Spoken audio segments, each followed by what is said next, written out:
It's great to be here with you today. Thanks for taking this time with me. I have something you really want to spend some time doing, with especially everything going on in our world. Today, let's shift our focus on something else and something good and positive. Today's topic is about a time in which I grew a whole lot in getting to know myself better and opening my eyes to the world without even leaving my home. Never in my life have I ever learned more about myself and why I do the things that I do than when I've had to share my life with someone else. Now, I'm not just talking about marrying someone and then going off and sharing our lives together, or even having a baby and trying to teach that baby and that child all the many things that we have to teach them. No, I'm talking about something a little bit different, another way to learn these things. It is when my family and I, we truly were awakened through the hosting experience of an exchange student and sharing our cultures with one another. I found myself explaining so much in detail to help someone else understand my culture and to help them to get to know who I am.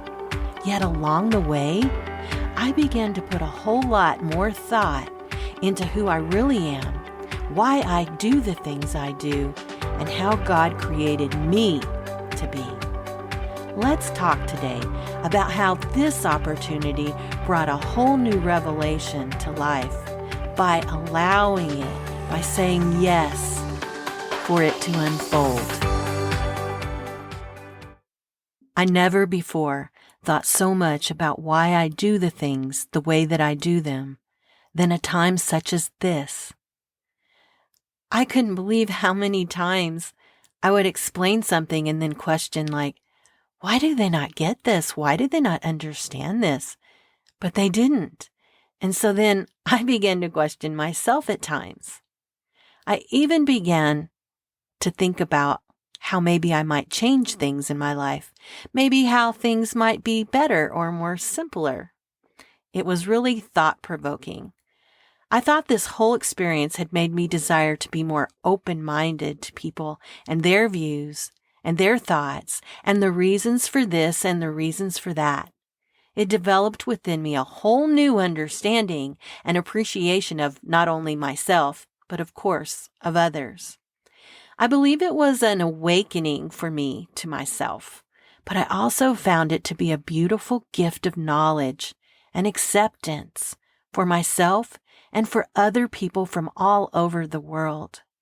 I think it's important to travel and to experience the way that other people live so that we can appreciate all sides of life and to realize that God made each one of us. He made the whole world, and He loves each of us so very much.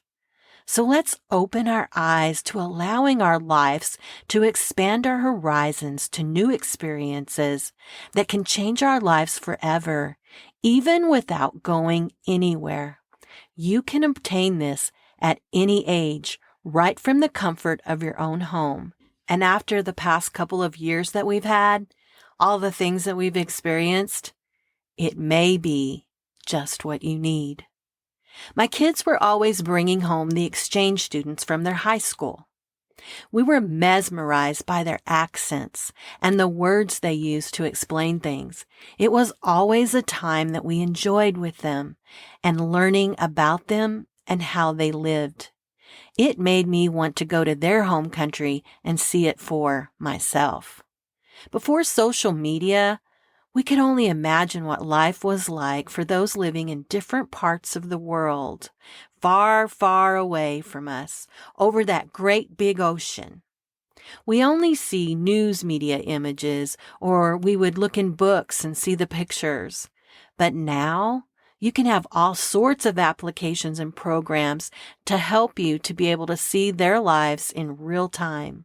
But it is a much different learning experience living in the day-to-day with them. Let me share my experience with you. So one day, I received a reference call by an international exchange student representative about someone that I knew who was going to host. They also asked me if I would consider hosting one of the students who was soon approaching the deadline of not being able to come and have his experience abroad. I told the rep that I would talk to my family and consider it. Truly, we didn't have the room, but we would talk. Our son had moved out and our daughters had finally got their own rooms, and we didn't want to have to ask them to share a room again. So we got to talking to this young man named Helge from Germany. His middle name was Alexander, and he asked me if I thought that everyone calling him Alex would be easier. And I agreed, especially for the kids at school. Alex was fun, and we just felt a true connection. So we talked about and we prayed about and decided that we wanted to host him. We also decided that we would add on to our patio and convert it into his bedroom. This way, everyone could stay in their own rooms and not have their lives disrupted anymore. He absolutely loved the idea of enclosing the patio and making it his room. He absolutely wanted to help. He told us that we were not allowed to work on that at all without his presence, without him being there to work with us. I want to take a moment just to emphasize even more how using his middle name and thinking about how much easier it would be on other people, I think was so considerate. So when he asked me, I couldn't help but say, hey. I told him I thought that they might be more willing to talk to him and ask him questions and things if they felt comfortable pronouncing his name, because some people, they don't. We should always try, though. We should always try.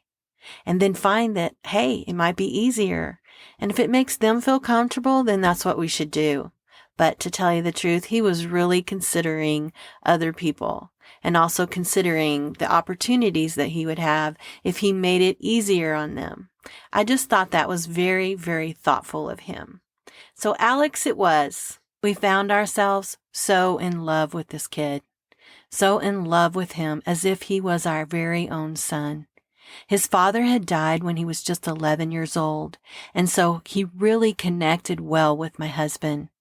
He connected really well with the entire family as we took him on family vacations and he met every one of them. So much fun he was, and I found myself dreading the time, that day that would come when he would have to leave us and go home. His mother even came over to visit while he was with us, since she had to travel to America on business anyhow. And she was such a delight to meet. She took us to dinner. She was forever grateful to us and the experiences that he had while he was with us. She said that she never worried about him now, knowing that he was with us. He brought so much joy and laughter to our lives. And the day came, and I cried and I cried. He hated seeing me that way, but we were relieved to know that he made it home safely, and we stayed in touch. We were then in the process of praying and thinking about selling our home and moving somewhere else when the organization asked if we would host a hardworking, determined teenage girl from Germany. We were hesitant, so we asked our boy Alex if he would get in touch with her and talk to her and see what he thought, and if he thought she would be a great fit. And he confirmed that she was just as awesome. So we decided to host her. We had her placed in a school that had a dance program, and she loved dancing. And then we found out about our move, and we let her know that, we would look for another family in that school district for her if she really wanted to stay in that school and participate in that dance program. We had been emailing back and forth and using all the kind of fun things that you can use over the internet to stay in touch. But this is what she said. She said, "No, you are my family, and I will go wherever you go." So We worked on getting her placed in the school that our daughter would go to, so that then on our move in our new place, that these two girls together could go to school together, experience that year together. It was our daughter's senior year. And so for both of them, it would be the experience of just that one year. But together they could face it. And that brought a lot of comfort to this mama. But I'm kind of getting ahead of myself a little bit. So what I want to say is Alex had left us. And so in that next year is when we kind of just spent the time thinking and praying about our next move. And then Alex came back. He came back that summer. That very next summer, he came back. We were in the process of moving, of actually packing up and moving when his visit had taken place. And I'm telling you, it was such a gift. My husband and our oldest daughter were living in the new area, working at the new job and all of that. And the company was hosting them, in a hotel, paying for everything while they lived there. And my son had been living somewhere else and doing his job. And it was just our youngest daughter and I. And so here we are trying to juggle everything. And our job was to sell that house and to pack it up. Well, here was Alex, and he came and he helped us so, so much. He was such a great help to me in packing and getting things ready to move. I don't think that I would have made it without him and his encouragement. My husband and our oldest daughter would come home on the weekends and help. But during the week, it was me and Alex and our youngest daughter. But the moving day came and we loaded that big truck all day long. It was midnight before we even got out of our house. We went to a friend's house, my Marie, who was currently out of town, and we stayed at her house to get some rest that night. And then we took off in our 3 vehicles, 4 vehicles, in our big truck, and we made our way. And we stayed in a Motel 6 for a week with 4 kids, 2 dogs, and a cat, and a fish. So we couldn't venture much leaving them there. The animals, that is. But the weekend before Alex left, that's when we finally closed on our new house and we got our stuff moved in. He got to spend 3 nights in our new home. And we gave him a Texas colored key of our house key, telling him this will always be his American home. And for all the work and the love that he poured into that was such a blessing to us. So he spent his last 3 nights in our new home, and I had to journey back with him to Lubbock to put him on a plane once again. And you know what happened? I cried so much. He hated my tears. He hated seeing me this way. And he said, "Why are you crying?" I said, "Because I miss you." And he tried to comfort me in the fact that, hey, I came back and I'll come back again. I told him that I loved him so much and he was so important to me that I loved him like my very own son. Sadly, I have to tell you, it was the last time that I got to hold him in my arms and tell him those things. I haven't seen him again. He didn't keep up on his English, and so he doesn't feel confident in it. And he doesn't do social media, and so we lost touch.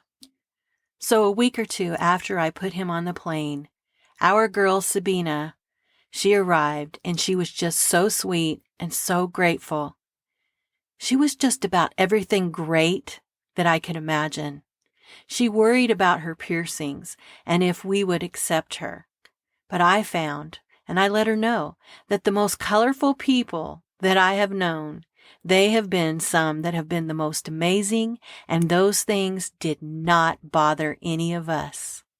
She thought everything was so big and always seemed so captivated by it. She seemed to be grateful for everything. It amazed me how, her diet was so different, so much lighter.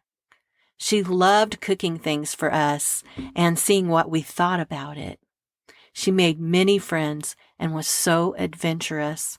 She always introduced us to her friends, and she said this by saying, "This is my mother, this is my father, my sister, and my brother." It was so sweet. She too was so much fun. I overheard her one day as she was talking to someone in our hallway of our home, and she said, "Why would I want to go to church when I don't even believe in God?" I simply smiled and I thought, "Oh, honey, you don't even know the family that you're living with yet. Just wait." To make a long story short, she later admitted that if church in Germany was the way that it was here, she would go every day. She loved music and dance, and so she found herself loving worship time at our church. We too were experiencing a lot of firsts since we had just moved in to a new house and a new community, working new jobs, going to new places, meeting new people. And it was a tough year too. We were in the process of moving my family from Arizona to here. I was having to go back and forth as well, and then working in all of that as well too. We had a lot going on. But she was with us, and she helped us too to get through it as we shared our lives and our new experiences together. This tough time, I knew that it drew us even closer to one another. It was also nice having a tall person in our short family to help us out around here as we continued to find the arrangement of how things would work best in our new home. And here again, I found myself dreading the day when she would have to leave us and go home. She said that the most favorite spot and the most favorite time in our family was sitting at the bar in our kitchen each evening as we gathered around and talked about our day. She also talked about love and how she had discovered love and gave more thought to how she could share love with her family more so now, having experienced it in our family and witnessed it in our family. When that dreadful day came that we had to take her to the airport, I stayed behind, for it was apparent. It was so agonizing for she and I. They truly had to pull us apart more than once when we were embracing each other and crying and telling each other how we felt. But the beautiful news is she came back, and she keeps coming back. And when we made our trip to Italy, she met up with us and vacationed with us. And oh, how helpful she was to us, even though we've been there before. But this time we rented a house through Airbnb, and she explained to us the recycling system and showed us how so much of the stuff operated there. We used the train and the bus systems to get around, and she was so helpful. She was now in our shoes, the shoes that we were in when she came to our country. She kept up on her English. She was even teaching it to others in her home country. So we're in touch weekly. We use Facebook Messenger and the free Marco Polo video app. She is currently helping me with my podcast work and my website. Here we are, thousands of miles apart, but still sharing life. She is our girl, our daughter, our sister, and we will never part our ways in person or over the airways without our last words being, "I love you." What a lifetime gift we have. Aside from being a host mother, I have also been an area representative and then a coordinator for 11 of the Western United States for an exchange program, and I interned as a college admissions counselor for foreign students as well. I want you to know that you truly have to understand their ways are not always like our ways. They are not trying to be rude or disrespectful. It's just the way that they were brought up in their culture. To understand that and understanding with one another, you must be. I say this too because I have been presented with some surprising phone calls when host families were upset because this young person would not eat whenever they wanted to have dinner, when they had dinner planned. Or these kids wanted to eat right whenever they got home from school. I had to point out that they just got here and their time clocks are still very different from ours. I was surprised how the host parents didn't automatically realize this. These kiddos, they're not accustomed to certain foods, and they do not have any idea what those kinds of foods are like. Give them time and patience. Speak slower. Speak slower when giving them time to process the words that you're using. In time, they will get more accustomed to it. Time is a gift. You know how whenever you're trying to learn a new language and it helps to practice it? But here they are, they're thrown in the midst of a new language that they've probably been practicing just to get to learn. Now it's real time. Speak a little slower. Let them ingest it. Let them figure it out. Just be patient. I also considered that they had certain fears, as did their parents.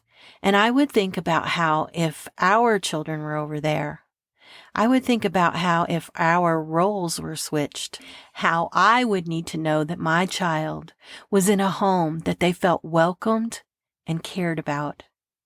These kiddos, they're oftentimes amazed at how large things are here. Like in America, like Walmart, our stores, and the big sections of the food aisles, you know? They're used to small stores and they're used to going every couple of days to shop. Everything may be so much bigger here and so much smaller there. They can feel quite overwhelmed by so much. Our church services are oftentimes so very different than there, and so they might not know what to expect, and that's the reason they're a little hesitant. The key is patience. Help them to feel safe and accepted. It will pay off for them and for you. Remember, it's a commitment for a certain period of time. Question everything before you assume. And do not be afraid to ask questions of them and of your rep. Keep an open mind. Discover new things and feelings within yourself. Allow yourself to learn from one another. There are so many things that will happily surprise you. Allow yourself to be changed by this experience. Given your new opportunity, shift your focus on someone else. And you know what? Some of us need to do that. There is nothing like submerging yourself into someone new, something new to your life. I realize that the media in certain aspects in life may make specific impressions upon people in other areas of our world about America. They collect all these impressions from what they see and what they hear from others.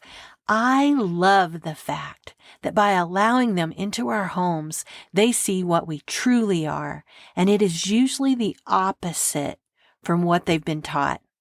It's good and it's forever changing for them. They have some firsthand experiences that they can impress upon others whenever they share their American experience. Both of our students were happy to go to Texas and to live for a year. Alex thought that Texas had people who had big guns and rode horses everywhere, and they ate bloody steaks.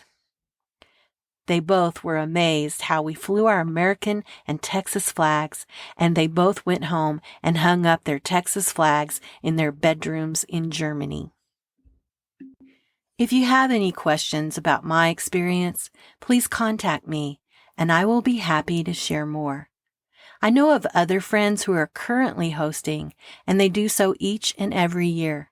Their son is grown and he's on his own, and they share their home with usually 2 students.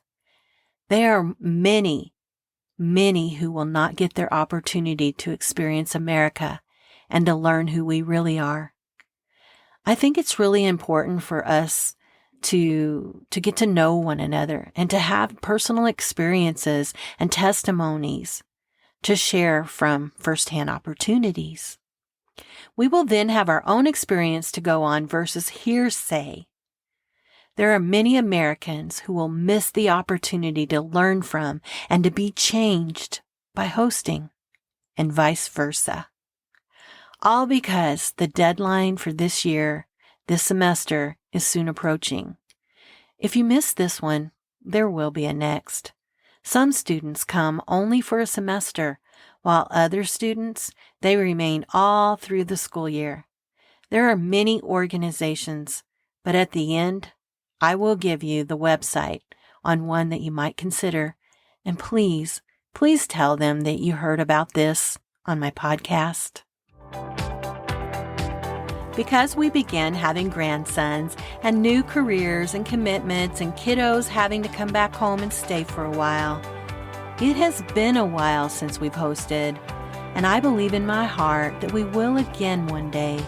So I'm not sure of all the most recent details, but if you're curious about hosting, please contact an organization and ask as many questions as you feel called to. I personally spoke to Katie Ward Suggs, and I will list the site and her name in the description of this podcast for you to find. She says she currently has 8 really deserving kids that still don't have their host families for the fall. These kids come from all different backgrounds and have tons of different interests and hobbies. You get to look through their profiles and which countries you're interested in. If you've ever considered hosting, now is the time. COVID has made this year more challenging than normal, and these kids, they deserve to join a family. Will you be their hero? You can contact this organization through www.mountainwest.iseusa.org. Until next time, life is forever changing. May the Lord God be with you and unite us all in His great love. Ask Him and look for good ways for you to be changed and forever growing in the new adventurous ways to add to the beauty and the quality of your life. Be good to yourself and to others.